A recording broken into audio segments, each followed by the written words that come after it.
நம்முடைய வழிகள் கர்த்தருக்கு பிரியமாக இருக்க வேண்டும். அதுதான் முக்கியம்.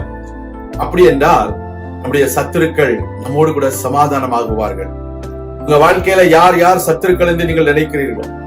ஒருவேளை உங்களுடைய வேலை ஸ்தலத்தில் ஒரு மனிதனாக இருக்கலாம், அல்லது உங்களுடைய அதிகாரியா இருக்கலாம், அல்லது உங்களுடைய உறவினராக இருக்கலாம், அல்லது உங்களுடைய பக்கத்து வீட்டுக்காரங்களாக இருக்கலாம்.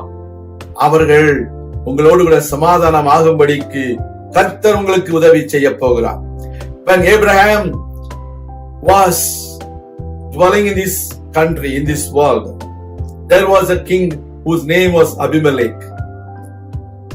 The ways of Abraham were pleasing to God.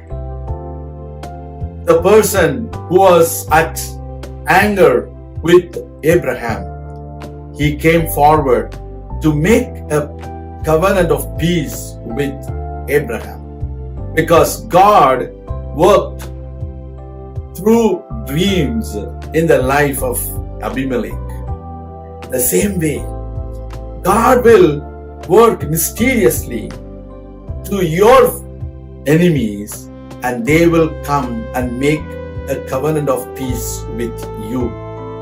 கர்த்தருடைய பிள்ளைகளே, உங்க வாழ்க்கையில கர்த்தர் உங்கள் சத்துருக்கள் உங்களோடு கூட சமாதானமாகும்படிக்கு செய்வார், அற்புதங்களை செய்வார்.